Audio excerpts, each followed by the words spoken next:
Hello everyone, welcome to another Ismono podcast. And today I am alone again. I'm still struggling a little bit with my voice after having COVID. Plus, it was a little bit difficult to kind of schedule another guest for the last few weeks. A, because of COVID, B, because I'm working, and C, I am in Germany. Everyone else is scattered around the world. So having different time zones and trying to schedule episodes has been a little bit difficult lately, but I hope I have a new guest pretty soon. I already have been talking to two other creators that I will be scheduling for the next month. So we have a couple of new guests pretty soon. But I hope that you enjoy these podcasts where I'm just talking to you on my own, basically. And in a couple of months, I will be going to Thailand for a Muay Thai camp. And I thought this would be a really good opportunity to kind of talk about some travel hacks that either I did in the past or that I just recently learned and that I want to try out on this vacation. So the very first travel tip or travel hack that I personally always had is gaffer's tape. I always bring a roll of gaffer's tape, not the real roll that you can buy where you have like this heavy thing, but I rather take an old credit card or any plastic cards basically, and then roll up some gaffer's tape onto that credit card. I prefer gaffer's tape because gaffer's tape is very easy to remove without leaving a lot of glue residue. But it's also good, or it would be a good alternative to take some duct tape because it is stronger. However, duct tape will leave some glue residue, which can get a little bit messy. So I personally prefer gaffer's tape. Why do I bring gaffer's tape? On one hand, it's good to kind of fix stuff if, for example, your bag kind of breaks or, I don't know, you have to tape anything. It's always good to have gaffer's tape because there will be some situations where you kind of need to tape anything. But the more important thing why I bring gaffer's tape plus a Ziploc bag is that I can put some valuables into that Ziploc bag, hide it somewhere in the hotel room, and then use that gaffer's tape to tape it to that secret location.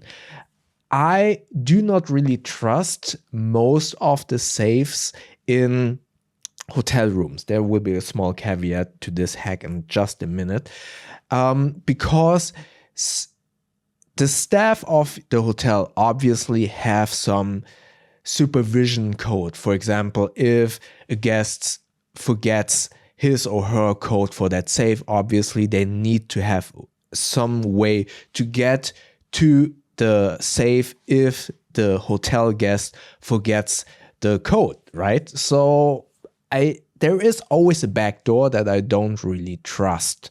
And if hotel staff knows this, if anyone else maybe knows the brand of that safe, that person could get into that safe as well. So I personally rather hide my passport or my valuables somewhere in the hotel room. I'm always kind of split if it would be better to bring my passport wherever I go, but then have the risk that the passport could get pickpocketed, or leave the passport in the hotel room and there have the risk that someone else could break into the room. That's kind of a balance point where you need to evaluate which risk you would rather take. So I'm torn a little bit, but gaffer's tape is a good option if you have any place in the hotel room where you kind of think, oh, that could be a good place to hide my passport. Then I recently found this or learned about this hack where you take a very strong clamp and then hide the passport in the creases of a curtain in your hotel room. I think that is also a really good hiding place. However, I recently learned in a different podcast where the podcast guest said that these types of tricks aren't that great anymore because they have become very common and very known to pickpockets and thieves that break into your hotel room, and they rather recommend to just use the hotel safe. I'm torn. I guess it really depends on where you are. If you are in a very touristy place, I can see that many pickpockets kind of leveled up their game and they kind of know of these tips and tricks where people hide their valuables in the hotel room. If you are in a, let's say, more rural area, I can see that maybe some thieves don't know of those hiding spots or need to be very quick. I don't think that they go inside and then just search the room. Most of the time, in my humble opinion, these thieves are using the opportunity to break in. So maybe there is a room open because the cleaning people have just been in, just went out, maybe get some more stuff that they need to put into a room. So they just run in to see whatever they can grab and then run out.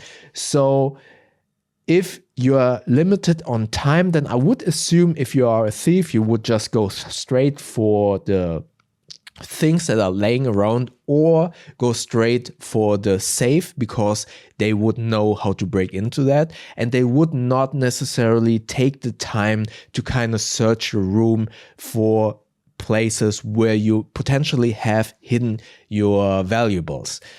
But that's just a speculation on my part. I'm not sure. So yeah, you kind of need to evaluate for yourself. Do you hide your passport somewhere? Do you hide it in the crease of the curtains? Do you put it into the safe? That's something that you need to evaluate. But I guess it's a good thing that I give you a couple of options what you can do. Either use gaffer's tape, tape it to some hidden place, use a clamp, hide it in the crease of the curtain.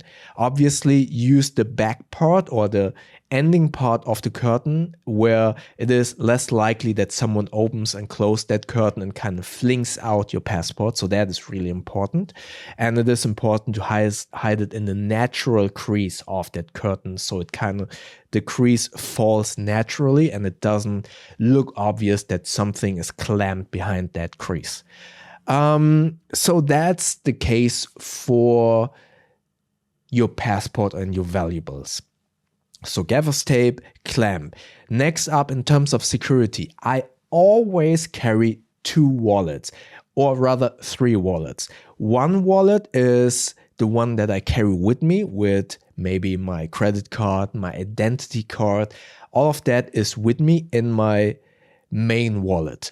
Then I have a secondary wallet. I never pay with my credit card when I'm going out and about. I always grab some cash from an ATM machine and then I put that cash into a secondary wallet that I always pull out when I need to pay for a cab, for food or whatever. So people that are surrounding me only see that secondary wallet where I have my cash inside. I always take some cash into the main wallet. So if I would get mugged, I can fight a little bit. I do Muay Thai, but I would never fight. I would rather run and or give that person something valuable so that person is satisfied and then I run. So I would recommend to have that secondary wallet. If you get mugged, just give that wallet. It's not worth it. All of the money that's inside, that's not worth your life. Don't get hurt. Don't try to be a hero or whatever. So I give out that wallet. That person is hopefully satisfied and won't kind of search me more for my main wallet. Inside the main wallet, I still have my credit card, my identification card, and some emergency cash. And yeah, so secondary wallet always in place. I actually use the Joey pouch the Joey pouch from Able Carry. That will be my secondary wallet just for cash. And my main wallet is the Double Oak wallet. And then I have my Bellroy Passport wallet, which has my passport, another credit card for emergency.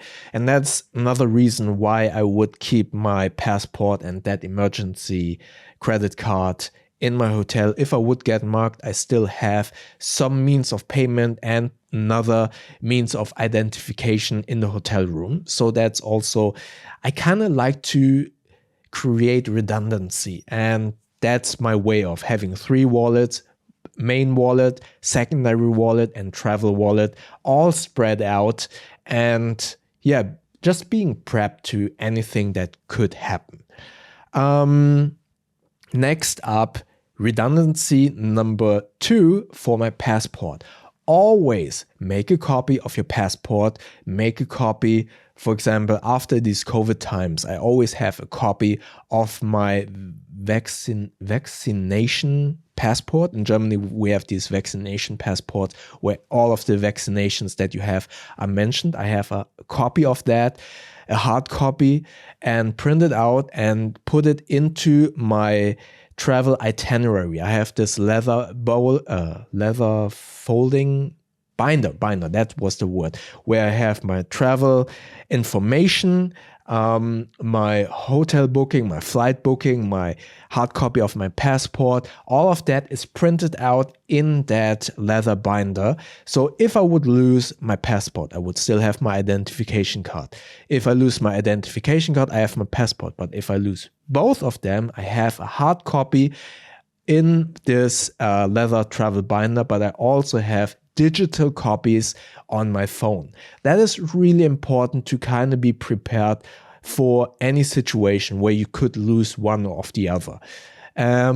So really important, print everything that is important documents. I know everyone is kind of like, oh, I have a digital. But if you have a digital, what happens if your phone breaks or if your battery is completely depleted? You need to have a hard copy and go a little bit analog style in some cases, especially when you're traveling and when you just don't know what might happen to your digital copies. So redundancy. Next up, this is a travel hack that I saw lately, and I kind of think it is pretty cool. I'm looking forward to test it. Neck pillows. I really have a love and hate relationship with neck pillows. On one hand, yes, they are cool to have, comfortable to kind of sleep with. Most of them aren't that comfortable, especially if you are like me. When I fall asleep in the car, in a train, in an airplane, I always my head flops over to the front and my chin lays on my chest. So I need a pillow that is kind of wedged in between my chest and my chin, and my head is way too heavy for most of the neck pillows. Or if it's the U-shaped one, I obviously kind of push it out of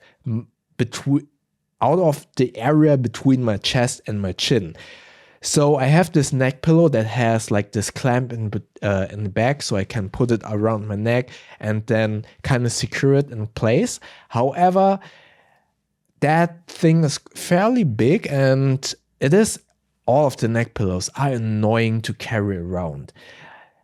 Now, this hack that I saw is making use of the neck pillow in a useful way.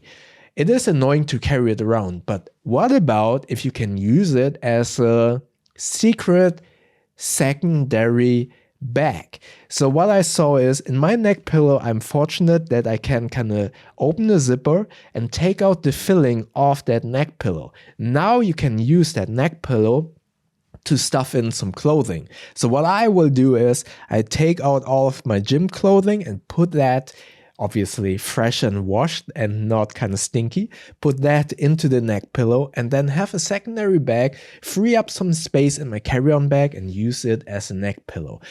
I'm not sure if, now that the carry-on restrictions have been a little bit more stricter, I'm not sure if they actually count neck pillows in some areas as a secondary piece of luggage. But if they do, I just take everything out, put it into my carry-on bag. Yeah, and then when I'm through the security check, I just fill up the neck pillow again with some clothing and put it around my neck. So hopefully I get a little bit more comfortable during the flight. I thought that was a really cool hack for, long distance travel and kind of have a secondary bag. So these were a couple of travel hacks that either are new to me or I have been doing for many years. And maybe there are some hacks that you haven't heard about yet. That you will utilize in the future. I don't consider these hacks, but there are some tips and tricks that I always do for long distance travel. One of which is always stay hydrated. Bring a bottle. I just bought a very expensive bottle that is the Lark bottle. I will do a review about that because it was an expensive item, and why not review it, obviously. The Lark bottle has a UVC light in the lid, and this new version has a filter inside. So when you fill it up, you can push a little button and then the UVC light kind of disinfects the water from any potential viruses. The country where I'm going to has currently, at the time of the recording, a couple of floods. I will go to Thailand and there it is flooding.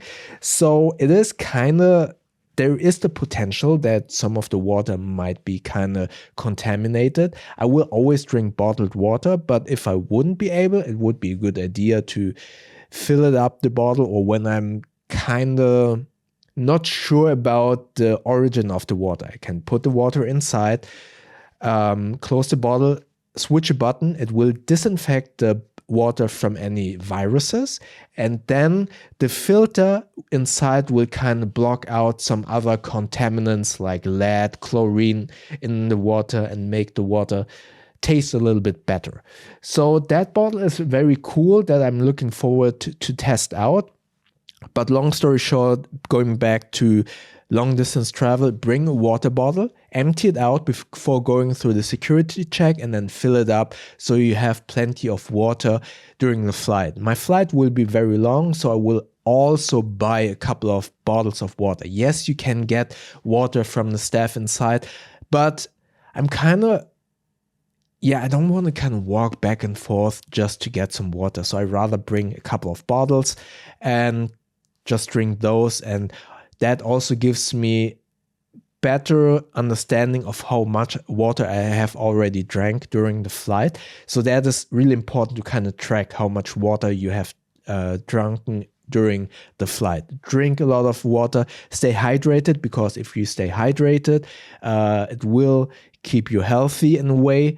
You don't get sore muscles and sore legs. Obviously, if you're getting older, what's the English word in Germany? It's thrombose. I'm not sure what's the word.